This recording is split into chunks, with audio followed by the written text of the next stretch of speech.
Hello, everyone. My name is Rebecca Morton. My pronouns are she, her.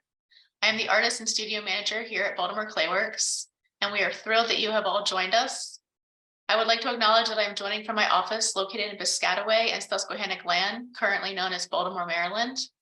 It is my pleasure to welcome you to our virtual artist talk given today by Sara Hutton.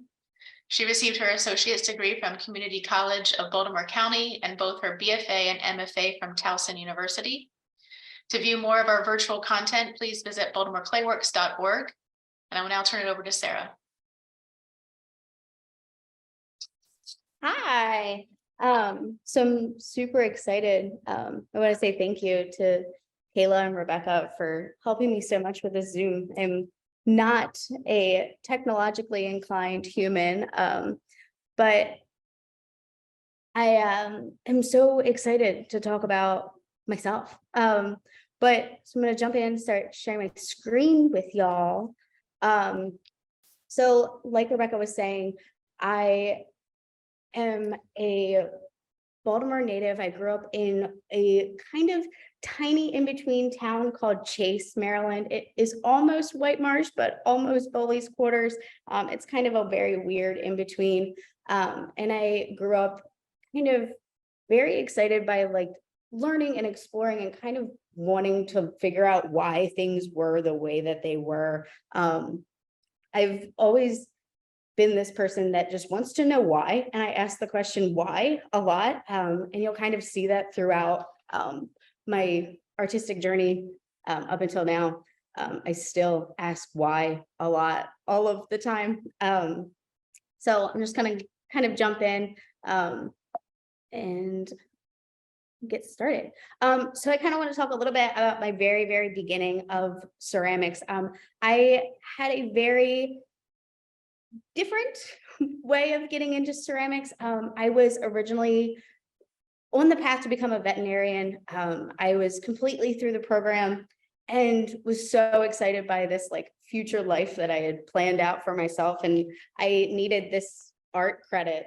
And I'd always been a crafty person, but I wasn't artsy. I wouldn't call myself artsy. I was never really big artsy person. But me and my mom did arts and crafts and things like that. I knew what I was doing. But I needed an art credit for this veterinary program that I was in. And I was very lost as to what to do. And the ceramics building was the closest building to the veterinary building. So I decided I'm going to take that because it is the closest to where I need to be at all times. And I started taking the ceramics class. And that ceramics class was the absolute catalyst for everything that I do. I learned, I feel like who I was as a person more than I did in the veterinary program. I had never had the chance to really do things the way that I was working in this community college. I went to CCBC Essex for quite a while just because of the veterinary program. And then I quit the veterinary program and was just hanging out in the ceramic studio. So I was kind of playing around with everything. I kind of fell in love with the wheel and was just enamored with clay. And my whole world kind of shifted from being crazy into like science and research and everything being very precise to this crazy material that I couldn't control and I didn't know what was going on. And I was just like, oh my God, I'm making things out of clay. This is so much fun. I'm having a great time. So I was throwing things on the wheel. And then I kind of, like most young artists, I had a very brief stint being really into Brett Karn, and I was loving what he was doing and with the inflatables and the casting. So I kind of did my own take on that. And that kind of was my take on gender role and that type of thing. Still being very young around this time, I was maybe very, very early 20s. Very young, no clue what was really going on, but I was excited by everything that I was doing. I was so happy. And then I graduated with my associates in art from the community college, and I went to Towson University for undergrad.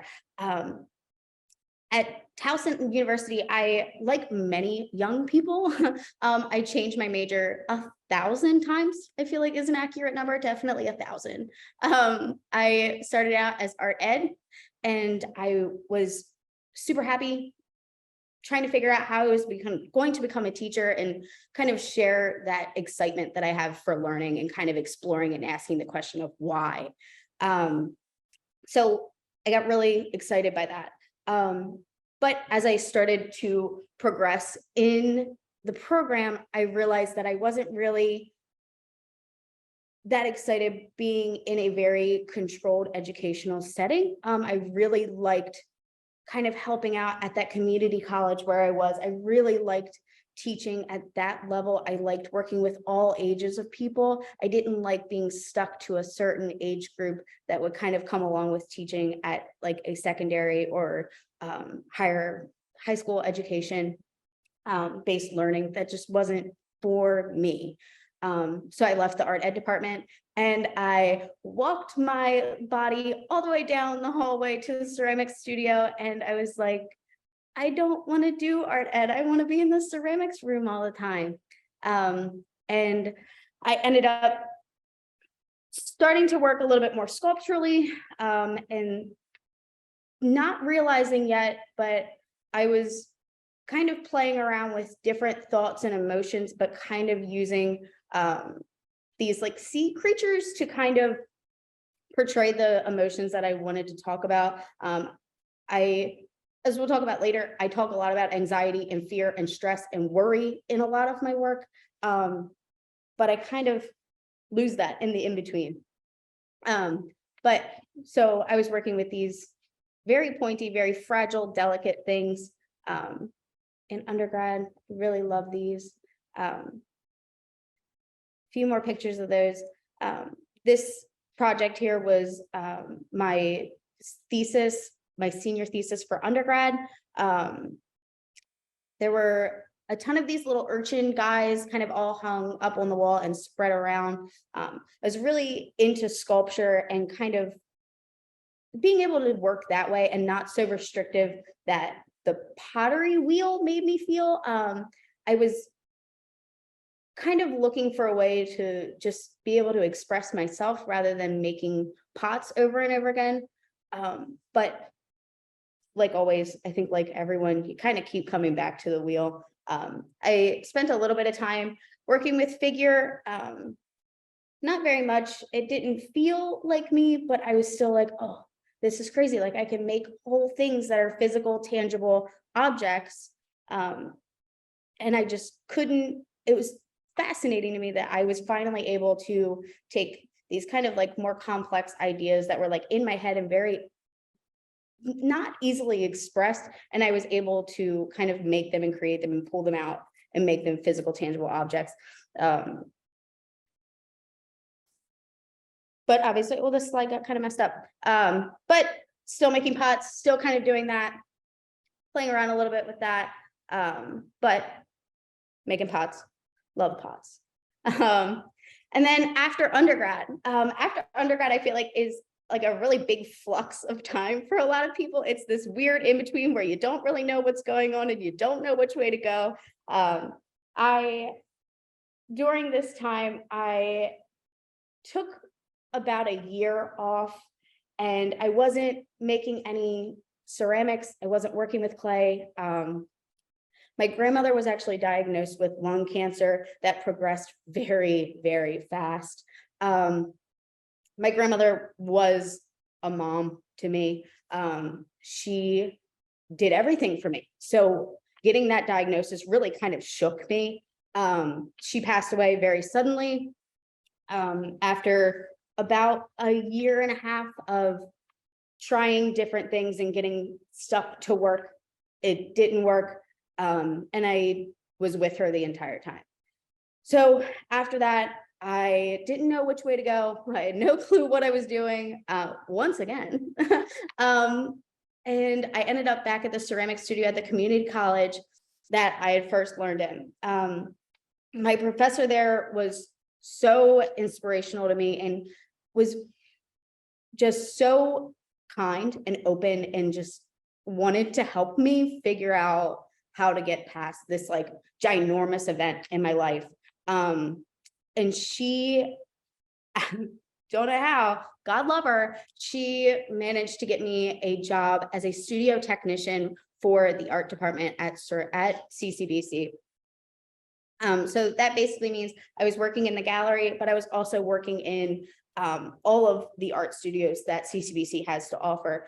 And I am so beyond thankful for that time in my life. I think I just kind of took off from there. I really figured out that this like whole ceramics thing was like, oh, okay, this is like where I'm like, I'm supposed to do this. This is like exactly it. This is great. Yes, this is it.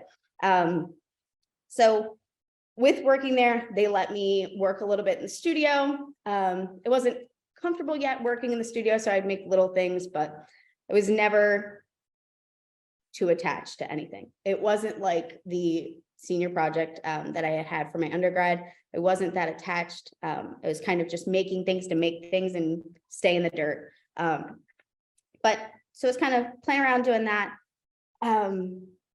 The gallery, the assistant, I believe, at the gallery, she kind of put forth this idea of having a artist residency within the gallery. And they asked me to be a part of it.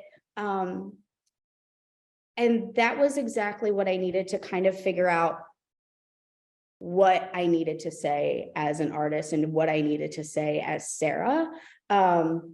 So I took the opportunity to spend the summer in the gallery. We kind of turned the gallery into these makeshift studios. You can kind of see from the picture, I was able to bring in a wheel. I had tables and shelves and all kinds of things. Kind of really made a mess of their gallery, but it was great. It was a really great experience. And we were able to have people kind of come in and watch people make. And my space was really cool because I was right up against the window. So people walking by would see me and they would come in and see what is this crazy blonde girl doing with all of these like tentacle-y things? What is this girl doing? Around this time, I was still really processing what was going on or what had happened with my grandmother. Like I talked about before, I'm very science-based, research-based, thought-based, but my brain doesn't work in a way that if I can't touch a thing or see a thing physically with my own eye, I can't understand it. It's just the type of learner that I am. I want to physically be able to pick the thing up and learn what it is and understand it. So during this time, I had thrown myself completely into researching what had, in my eyes, taken my grandmother away from me. And I really wanted to understand and know exactly what was happening. And of course, with my research, I was like, okay, I'm going to take these things and I'm going to make them and I'm going to abstract them and I'm going to make them exactly what I feel like they looked like inside my grandmother. These are these weird things and they took her, this is it, but I can see it.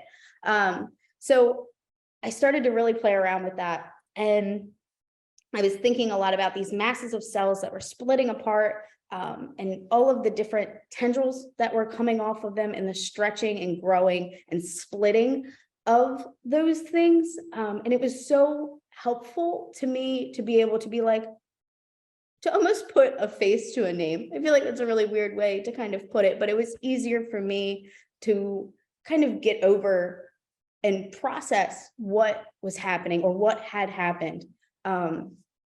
So I made a collection of these weird tendrily cell things. And then we installed them in the gallery and kind of had everybody come back in.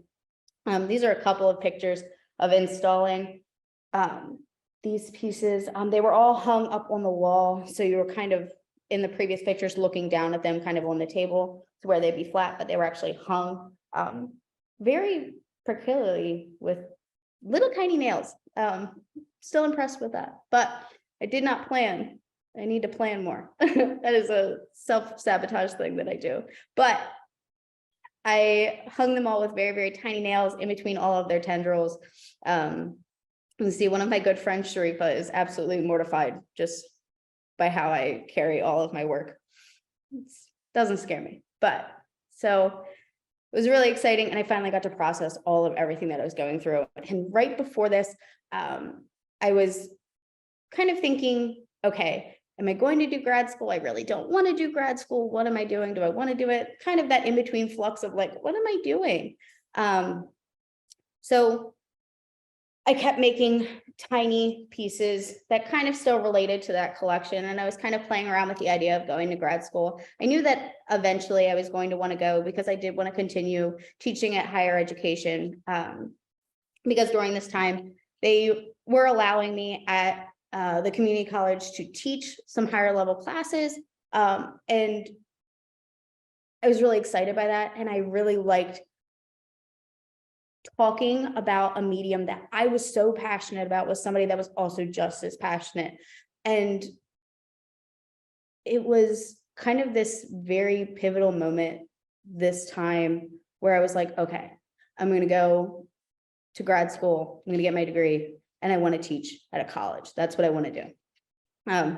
So kind of still playing around with that, playing around with these pieces, covering things in resin after they've been completely fired. At this point, I'm only firing all of my work to cone 6, and I'm not using any glazes. I'm only using mason stains to add color, not using no glazes at all.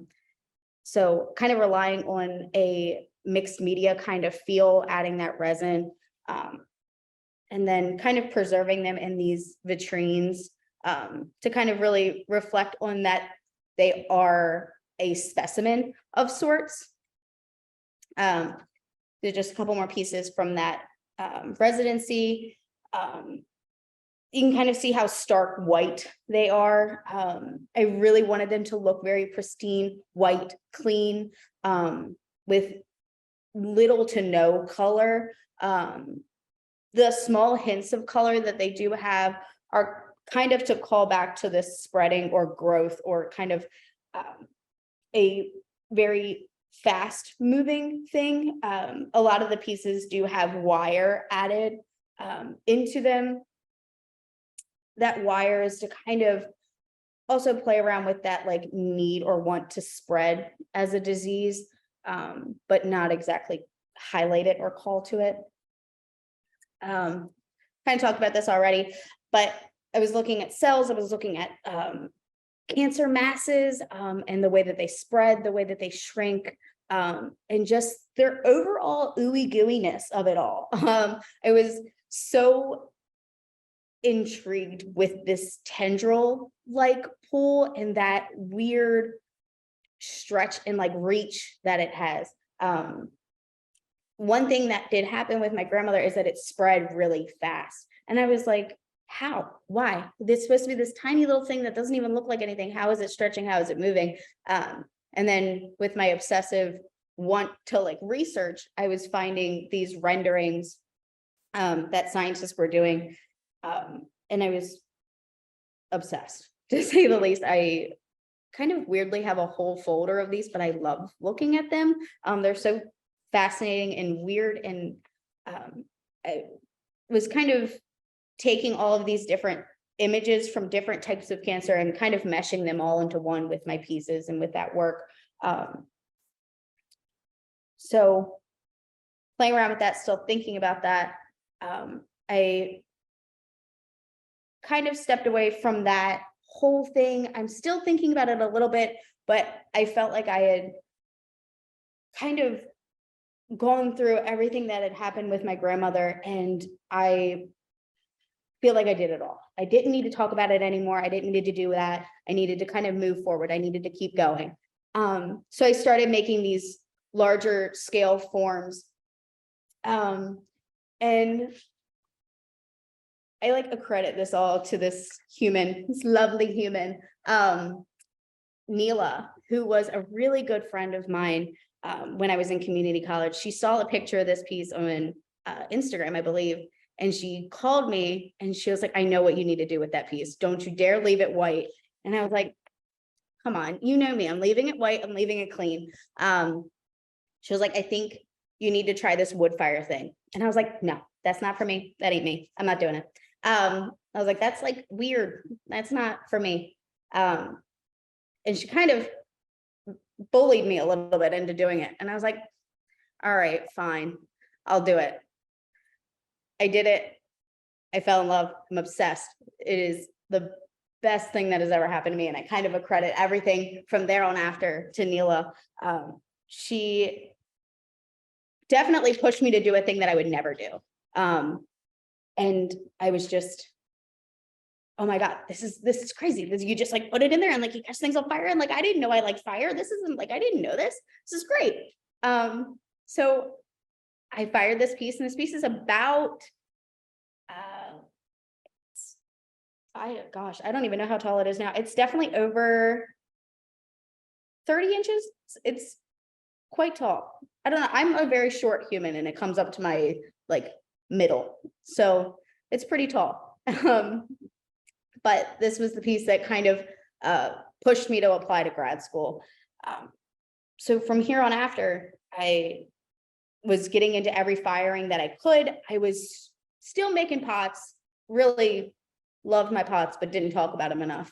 So I'm making these pots and then kind of bouncing around with different things, kind of still trying to make these very blobbed, and we'll use blobbed as a verb, very blobby shaped things, and kind of thinking about the way that bodies fold and kind of are gushy. And I really wanted to talk about that, but I wasn't confident enough to do that. But the wood kiln kind of gave me that confidence to kind of lean into talking about that a little bit more. So I applied to grad school and I was like, I don't know what I'm doing. I'm applying to all these different grad schools. And I applied to Towson, and the professor at Towson, I believe he texted me and he said, do you want to come back? And I was like, yeah, I guess. And I don't know, like, do I want to go back? I could go somewhere else. And he offered me a GA position and a beautifully massive studio that I couldn't say no to. It was a really big studio. And I was like, for me, yes. So I went back to Towson for my master's. I was so excited to be back. It felt kind of like going back to this place that you're like all warm and cuddly and you feel great. So I'm still kind of playing around with these blobby shapes, but took away the tendrils. I didn't want to see those anymore. And I also wasn't sure that I would be able to keep those tendrily pieces with the wood kiln. I was also, before, working with only porcelain. Going to grad school, I kind of stopped using porcelain just because it is so fragile. And sometimes it's just not strong enough to make it through the wood kiln. I've had a lot of pieces definitely just melt and fall over and goop away. So I switched to a stoneware and was able to get a lot more success with different finishes. Not really playing around with glazes, kind of staying away from that still. Glazes have never been my thing. It's not really for me. But during this time, I'm really looking at Chris Gustin. He is one of my all-time favorites. I really love his like soft forms and how soft they just look and feel. And they just have this overall puff to them. They're absolutely beautiful. They're definitely something that I still look at to this day for a little bit of inspiration. Love his glazes. Glazes are beautiful. I was also still looking at cellular based things, but I started looking to Ernest Haeckel. Ernest Haeckel is a German scientist and artist. He kind of was asking that same question that I always ask myself within my work, is that why? Like, why? What is that? Why does that look like that? Why are you doing that? What's going on?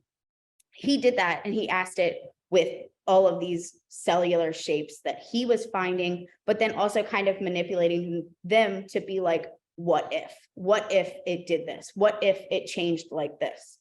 And that still to this day is like one of my favorite things. He is such an inspiration.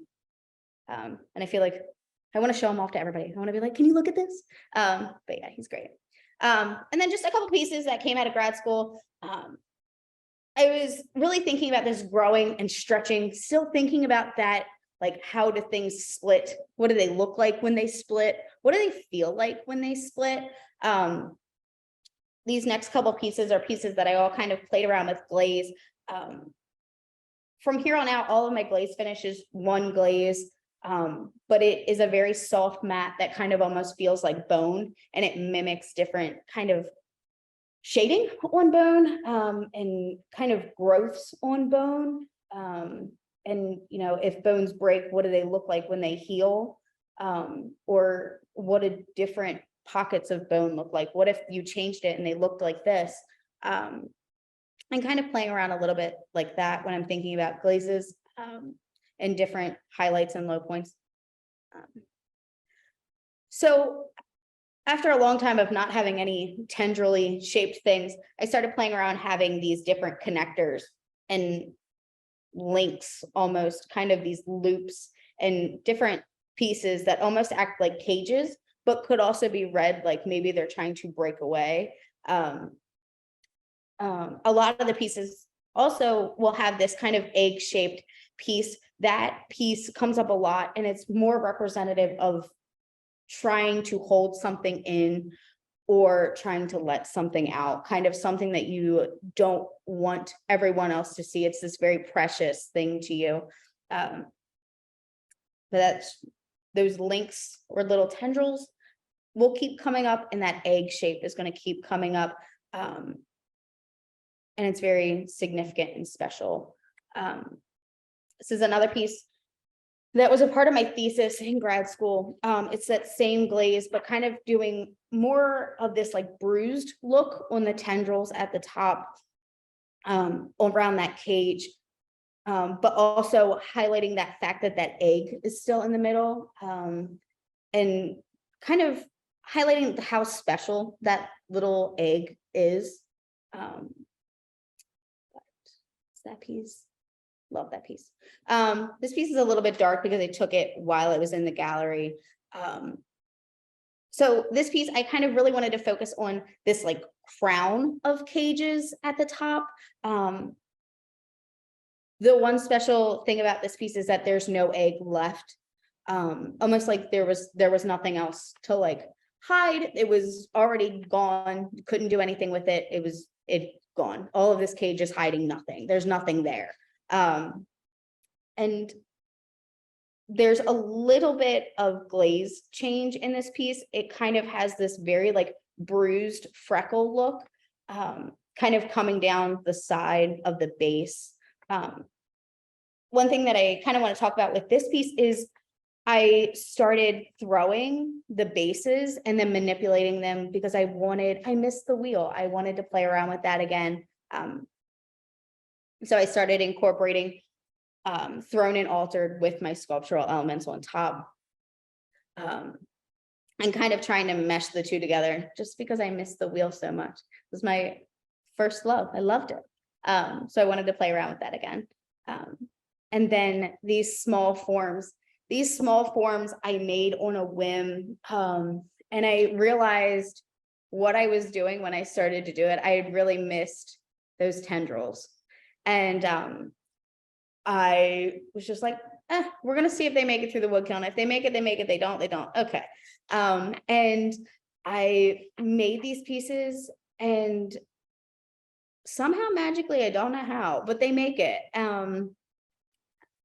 But I'm so in love with them, and I love the link of like history that I have between my work with these pieces, and they're kind of calling back to that original work that kind of helped me process so many things. And now they still do that for me. I still kind of, everybody has those days where you just miss someone, and these pieces come from that, just like miss, and that like kind of reaching out, that wanting to grab and like just like hold on to something for one more minute longer. And that's what these pieces are to me. And I really didn't think that I was talking about emotions as much anymore, in my work. But I realized with these that I still was. And I really wanted to keep talking about emotions and thoughts, and I wanted a way to like show them and highlight them. So I started thinking about what feelings I was having. Well, I was really hung up on connections and learning and getting this one to link with this one, and then that's like a connection, and I like that. So I started making these very round forms and kind of playing around with more mixed media and adding metals to things again, but bigger and more extreme. This piece is about 3 feet wide from platform to platform. When it's all completely set up, it's about 3 feet wide. And the wire is very it's stiff, but still malleable with like pliers. So I was able to like change it and manipulate it a little bit how I wanted it to go, and I can change it each time. But of course, the main pieces are wood fired and coated in ash. I love it. So still talking about emotions, and I didn't realize that when I applied to grad school, I was going to be doing grad school through a very big thing, COVID. And I am a very anxious person, and worry overtakes me a lot. I think that has a lot to do with the question of why. So I didn't realize, but I was taking clay and kind of just fidgeting with it. And I would fidget with it a lot until it was like drying out. And I would just have this ball of clay that I needed to reclaim now. Like I was just making a mess. So I started making these pieces, and I was just kind of pushing and manipulating them in many different ways, kind of just anxiety induced, and then making a pile of them. I slowly started to realize that like making these was a form of therapy for me. Each one of these blobs, we do call them blobs. Each of these blobs were kind of a way for me to process that one emotion and then put it to the side and move on to the next, and just be able to fully process what I was thinking about. So over the course of grad school, so 3 years, I had accumulated a lot of these things, as grad school puts you through a lot. It's great, but you're anxious a lot. So I slowly started to accumulate all of these pieces, and I wasn't firing them. I would bisque them, I think just to fill kilns. It's probably really bad, but I was firing them, and I was like, what am I going to do with these? I ended up bringing a box of them over to the wood kiln here at Baltimore Clay Works. And I was like, I want to put these in the kiln. And everybody was like, have you lost your mind? Yes. The answer was yes. But I wanted to do it, and I wanted to see it finished. This is only a small portion. There were a small portion here at Clayworks for a little bit of time during the wood fire show. And when I say little, that was only a little amount here, and this is only a little amount here.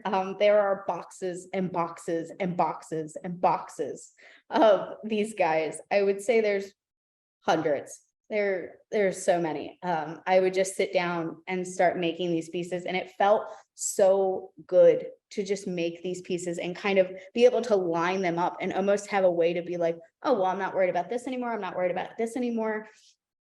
And then finally completing the piece and firing them and showing them in these piles, these stacks of just hundreds of blobs, was so therapeutic. And I was like, oh, I don't care about that one little thing that was driving me crazy for days. That doesn't matter to me anymore. But here it is. I remember I made this piece while I was like having that mental breakdown. I remember I did this one. I remember I did this one.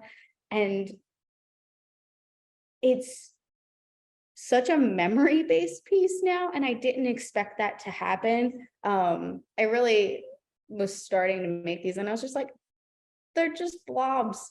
But I believe this is one of the most significant pieces to me, even though it is so simple. It just means so much to me.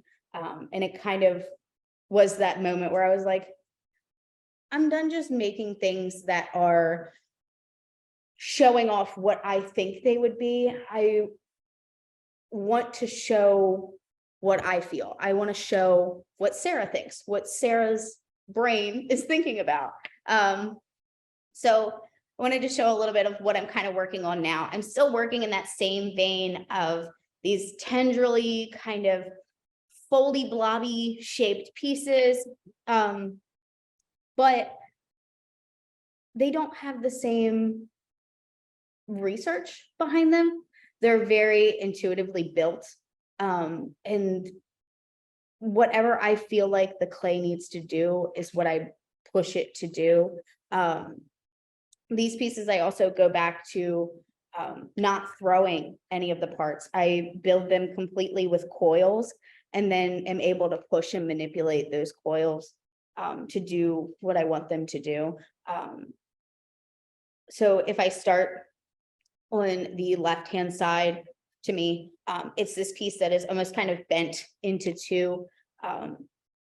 And I realized with this work, I was calling back to a lot of really old work that I did before grad school, and that like stretching and growing and like wanting to split away from each other. Eventually, when this piece is finished, it should have a lot more of those stretchy kind of pieces like those older pieces did. I was working on this piece yesterday, actually. So it's very, very fresh. And then the piece in the middle, still kind of thinking about that egg and that preciousness, but also kind of manipulating the object enough to where it would almost look like it is being spit out, like it doesn't want it anymore. It wants to get rid of it. But then kind of it almost looking kind of dead, or almost like everything has been sucked out of it towards the bottom, like it's folding in on itself.